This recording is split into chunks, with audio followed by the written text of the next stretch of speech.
Hello champions, कैसे हैं आप लोग। Welcome back to the concept of academics. आज हम लोग देखने वाले हैं class 6 RS Agarwal exercise 11A का क्वेश्चन नंबर 7। तो आइए देखते हैं इस सवाल में क्या बोला गया है। तो इस सवाल में बोला गया है कि count the number of line segments drawn in each of the following figures and name them. बोला गया है कि इन जो भी फिगर्स दिया गया है इन सब में कितना लाइन सेगमेंट है ये बताना है और उसके बाद उन सब का नाम लिखना है। तो लाइन सेगमेंट हम लोगों को पता है कि line segment has 2 and point और इसका क्या होता है, डेफिनेट लेंथ होता है। तो आइए देखते हैं पहला नंबर जो क्वेश्चन है, ट्रायंगल जैसा शेप दिया गया है। ठीक, तो इसमें देखिए लाइन सेगमेंट कौन कौन सा हो जाएगा, AB, BD, DC, AC और एक बड़ा BC, यानी नंबर ऑफ लाइन सेगमेंट्स बराबर कितना हो जाएगा। देखिए 1, 2, 3, 4, 5 और 1, 6। तो अगर नाम इसका लिखेंगे तो नाम क्या क्या हो जाएगा। सबसे पहले हो जाएगा AB एक लाइन सेगमेंट है, उसके बाद हमारे पास AC हो जाएगा, फिर हमारे पास BC हो जाएगा, फिर हमारे पास BD हो जाएगा, DC हो जाएगा और एक AD हो जाएगा। ठीक, आइए अब सेकंड नंबर क्वेश्चन देखते हैं। इसमें क्या बोला गया है, उसी का है, इसमें भी सेम वही करना है। देखिए इसमें एक जैसे रोम्बस जैसा शेप दिया गया है, इसमें देखते हैं नंबर ऑफ लाइन सेगमेंट कितना होगा। तो नंबर ऑफ लाइन सेगमेंट, पहले हम इसका नाम लिख लेते हैं कौन कौन सा लाइन सेगमेंट है इसमें। तो देखिए इधर से स्टार्ट करते हैं, ए से। तो AB एक लाइन सेगमेंट हो जाएगा, उसके बाद आपका BC लाइन सेगमेंट होगा क्योंकि इसका भी 2 एंड पॉइंट है। फिर हमारे पास CD एक लाइन सेगमेंट हो जाएगा, उसके बाद हमारा D से लेके A तक DA एक लाइन सेगमेंट हो जाएगा। उसके बाद अगर हम डायगोनल का बात करें तो इसमें हो जाएगा क्या क्या, एक हो जाएगा DB और एक हो जाएगा AC।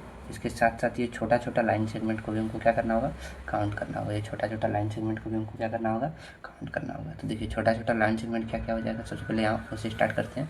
तो पहला हो जाएगा OD, उसके बाद OC, उसके बाद आपका OB, उसके बाद आपका OA। तो टोटल मेरे पास कितना हो गया, 1, 2, 3, 4, 5, 6, 7, 8, 9 और एक 10।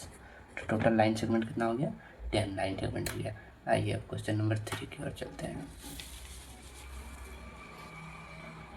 देखिए इसमें दो जो है वो ट्रायंगल को क्या क्या दिया गया है, इन्वर्टेड करके एक दूसरे के साथ कंबाइन किया गया है। लेकिन इसमें हम लोगों को नाम कैसे लिखना है, जहाँ जहाँ पे पॉइंट का नाम दिया गया है उसी को हम लोग क्या मानेंगे, एक पॉइंट मानेंगे और इसका क्या करेंगे, नाम लिखेंगे। ठीक, तो नंबर ऑफ लाइन सेगमेंट ये हम लोग देखेंगे। पहले हम लोग क्या करते हैं, इसका नाम लिख लेते हैं।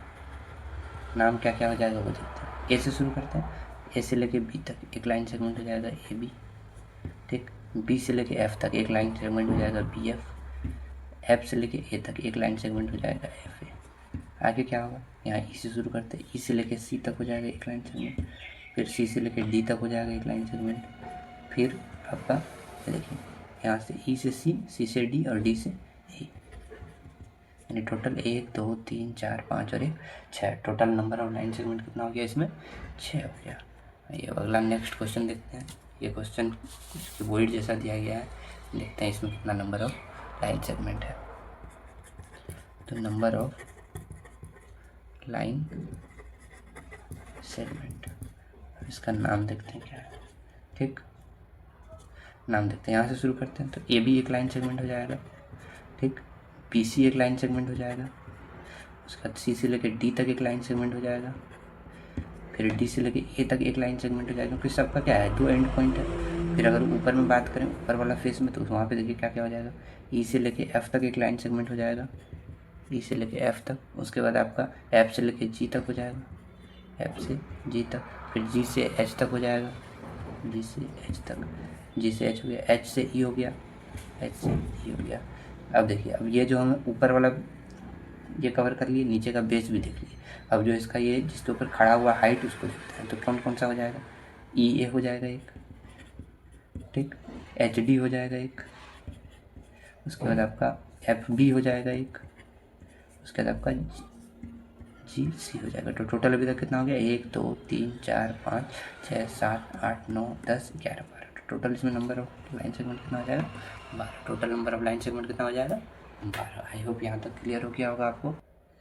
चलिए अब हम लोग देखते हैं क्वेश्चन नंबर 8 को। इसमें क्या बोला गया है, तो बोला गया है consider the line P Q, यानी ये जो है एक लाइन दिया गया है यहाँ से लेके पी से लेके क्यू तक, given below, and find whether the given statement are true और फॉल्स। हमको ये पता करना है कि ये जो स्टेटमेंट है सारा ये सही है या गलत है। तो पहला स्टेटमेंट दिया गया है कि m is a point on ray N Q. बोलता है m जो ये पॉइंट है, ये जो पॉइंट है m, ये एन क्यू रे पे है। तो एन क्यू रे कहाँ पे है मेरे पास, देखिए तो यहाँ से लेके इधर जो है मेरे पास ये n हो गया और ये q हो गया, ये रे होगा। ठीक, क्या इसके ऊपर पॉइंट m आपको दिख रहा है? अगर इसको हम सेपरेट करके बना दे तो नहीं। इसका मतलब ये क्या है मेरे पास स्टेटमेंट, ये कैसा स्टेटमेंट है? फॉल्स स्टेटमेंट है। अगला देखिए l is a point on ray M P. बोलता है l जो है वो किसके ऊपर है? एम पी के ऊपर है। किसके ऊपर? एम पी के ऊपर। तो देखिए m से लेके p तक, ठीक, और इधर ये रे का दिया हुआ है। तो अगर हम इसको यहाँ से देखें यहाँ तक में, तो क्या l इसी रे पे स्थित है कि नहीं है? तो ये स्टेटमेंट क्या हो जाएगा मेरा? ट्रू हो जाएगा। अगला स्टेटमेंट देखते हैं। बोलता है ray M Q is different from ray N Q. बोलता है रे एम क्यू, एम और क्यू यहाँ से लेके इधर, ठीक, ये एम ये क्यू, एम क्यू जो है वो एन क्यू से डिफरेंट है, यानी यहाँ से लेके इधर ये एन क्यू इससे डिफरेंट है। तो बेसिकली डिफरेंट है। इसका जो लेंथ है, इसका जो लेंथ है, दोनों में क्या है? अंतर है, दोनों अलग अलग जगह पे है। तो ये क्या हो जाएगा मेरे पास? ट्रू हो जाएगा। अगला जो है L M N are points on line segment L N. बोलता है एल एम एंड एन, ये एल एम और एन ये तीनों जो है वो एल एन पे है। किसके ऊपर? कौन सा लाइन सेगमेंट पे? L N. तो ये बिल्कुल क्या है? ट्रू स्टेटमेंट है। अगला देखिए रे एल पी, रे एल पी यानी एल से लेकर इधर पी तक इज डिफरेंट फ्रॉम रे एल क्यू। ये क्या है? डिफरेंट है एल क्यू से। तो देखिए एल पी का अगर हम बात करेंगे तो वो कहाँ जाएगा? ऐसे जाएगा। और एल क्यू का बात करेंगे तो वो कहाँ जाएगा? कुछ इस डायरेक्शन में जाएगा। तो जो स्टेटमेंट भी क्या है? ट्रू है। ठीक, आई होप आपको क्वेश्चन नंबर 8 भी पूरा तरह से क्लियर हो गया होगा। आइए अब हम लोग देखते हैं क्वेश्चन नंबर 9। इसमें बोला गया है राइट टी फॉर ट्रू, यानी अगर ट्रू स्टेटमेंट है तो उसके लिए टी लिखना है, एफ फॉर फॉल्स, अगर फॉल्स स्टेटमेंट है तो उसके लिए एफ लिखना है। In case of each of the following statement, यानी जितना भी ये कथन दिया गया है, स्टेटमेंट मतलब क्या होता है? कथन। जितना भी स्टेटमेंट दिया गया है इन सब को लेकर हमको क्या करना है? ये ट्रू है या फॉल्स है ये हमको बताना है। तो पहला स्टेटमेंट क्या है कि every point has a size, हर एक जो बिंदु होता है उसका कुछ ना कुछ साइज होता है। ये स्टेटमेंट फॉल्स है कि ट्रू है? ये स्टेटमेंट फॉल्स है। हम लोग पढ़े थे जब पहला बेसिक लेक्चर पढ़े तो उसमें पढ़े हुए थे हम लोग कि a point has no length, breadth और थिकनेस, ना उसका लंबाई होता है, ना चौड़ाई होता है, ना ही थिकनेस होता है। इसलिए ये स्टेटमेंट क्या है? फॉल्स है। अगला जो स्टेटमेंट है वो बोला गया a line segment has no length. बोला गया है लाइन सेगमेंट का कोई भी लेंथ नहीं होता। ये स्टेटमेंट क्या है? ये स्टेटमेंट भी फॉल्स है, क्योंकि लाइन सेगमेंट का क्या होता है? एक फिक्स्ड लेंथ होता है, उसका 2 एंड पॉइंट होता है और उसका लेंथ क्या होता है? एकदम फिक्स्ड होता है। ठीक, उसको हम लोग मेजर कर सकते हैं। उसके बाद एवरी रे हैज़ ए फाइनाइट लेंथ, हर एक जो रे होता है उसका फाइनाइट लेंथ होता है। क्या ये ट्रू है? नहीं है। कैसे ट्रू नहीं है? क्योंकि देखिए रे क्या होता है? एक पॉइंट फिक्स होता है, लेकिन एक साइड उसका क्या होता है? हम लोग एक्सटेंड कर सकते हैं। इसीलिए ये स्टेटमेंट क्या है? फॉल्स है। रे का फाइनाइट लेंथ नहीं होता है, इनफाइनाइट लेंथ होता है। ठीक, अगला देखिए 4 नंबर क्वेश्चन क्या बोला गया है? The ray A B is same as the ray B A. बोलता है जो रे ए बी है वो सेम किसके जैसा है? बी ए रे के जैसा। अगर हम ए बी रे को ड्रॉ करते हैं, ये ए बी हो गया, तो ए बी रे मतलब क्या हो गया कि इसका पॉइंट जो होगा, एंड पॉइंट वो ए पे होगा और जो एक्सटेंडेड वाला साइड होगा वो कौन सा होगा? बी की तरफ होगा। लेकिन अगर बी ए का बात करते हैं तो बी ए का मतलब हो जाएगा आपका क्या कि एंड पॉइंट कहाँ पे है? बी पे है, और एक्सटेंडेड वाला पार्ट कहाँ पे है? ए साइड में। इसलिए ये स्टेटमेंट भी क्या हो जाएगा आपका? फॉल्स हो जाएगा। ये स्टेटमेंट में क्या होगा? फॉल्स होगा। अब देखिए 5 नंबर स्टेटमेंट क्या बोला गया है? The line segment A B is same as the line segment B A. मतलब कि अगर हम लाइन सेगमेंट, एक लाइन सेगमेंट बनाए ए बी, अगर इसका नाम हम लोग क्या लिख सकते हैं? ए बी लाइन सेगमेंट है। और अगर एक बी ए लाइन सेगमेंट बनाए, क्या बनाए? बी से लेके ए तक लाइन सेगमेंट बनाए, तो ये दोनों सेम होगा। ये दोनों क्या होगा? सेम होगा। तो ये स्टेटमेंट बिल्कुल सही है, क्योंकि ए बी का जो भी लेंथ होगा वही लेंथ किसका होगा? बी ए का भी होगा। इसलिए ये स्टेटमेंट क्या है? बिल्कुल ये ट्रू स्टेटमेंट है। आइए 6 नंबर देखते हैं। 6 नंबर में क्या बोला गया है? 6 नंबर में आपको बोला गया है कि the line A B is same as the line B A. तो ये स्टेटमेंट भी क्या है? बिल्कुल ट्रू है। ये स्टेटमेंट भी क्या है? बिल्कुल ट्रू। अगला जो 7 नंबर क्वेश्चन हमारे पास है वो है 2 point A and B in a plane determined a unique line segment. बोला जाता है कि 2 पॉइंट किसी भी प्लेन पे, किसी भी प्लेन पे है तो क्या ये एक यूनिक लाइन सेगमेंट बनाएगा? तो किसी भी प्लेन के ऊपर अगर दो लाइन सेगमेंट, मान लीजिए ये भी क्या है, एक प्लेन है, समतल है, तो इस जगह पे अगर हम दो यूनिक पॉइंट ले लेते हैं ए और बी, तो अगर ये दो पॉइंट लिए तो क्या ये एक यूनिक लाइन सेगमेंट नहीं बना रहा है? जी हाँ, बना रहा है। तो इसी तरह इसको क्या बोलते हैं हम लोग?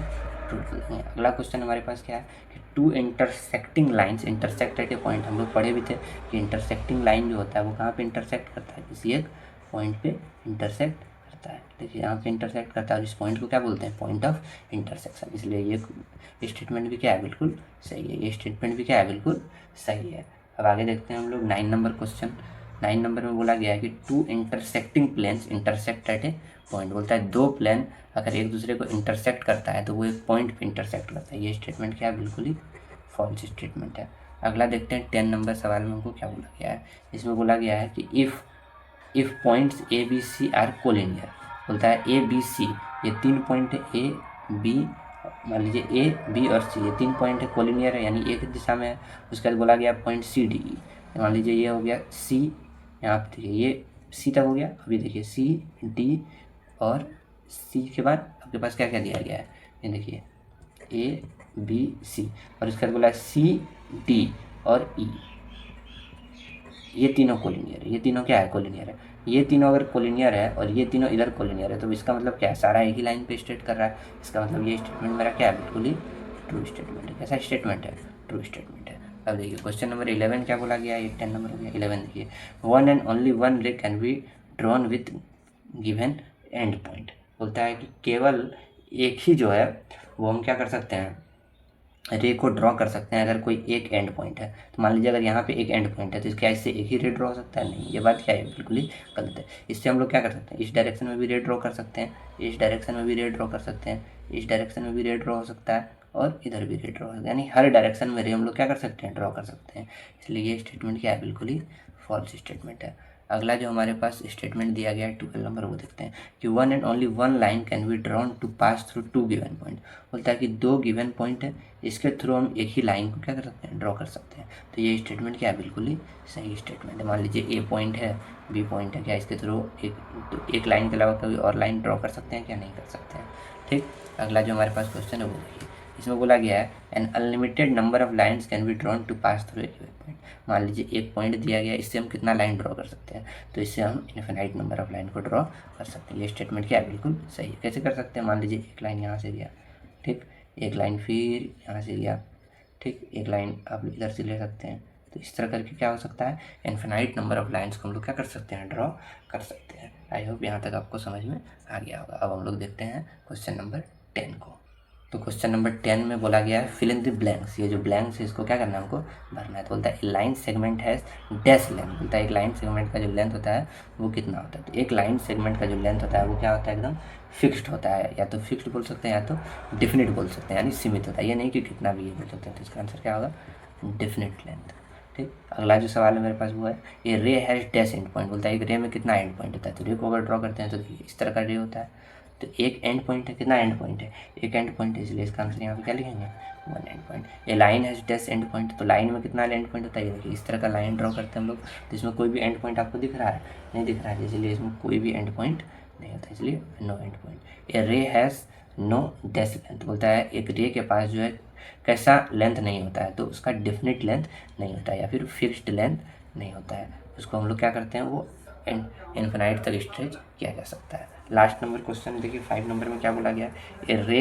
ए line dash B drawn on paper. बोलता है एक लाइन को हम लोग क्या पेपर में ड्रॉ कर सकते हैं या नहीं कर सकते? तो इसका आंसर होगा नहीं कर सकते। हम लोग इस लाइन को ड्रॉ पेपर में नहीं कर सकते क्योंकि इसका लेंथ क्या होता है? एकदम अनलिमिटेड होता है, ये कहीं तक भी स्ट्रेच किया जा सकता है, इसीलिए इसको हम लोग पेपर में ड्रॉ नहीं कर सकते। आई होप आपको ये एक्सरसाइज पूरा क्लियर हो गया होगा।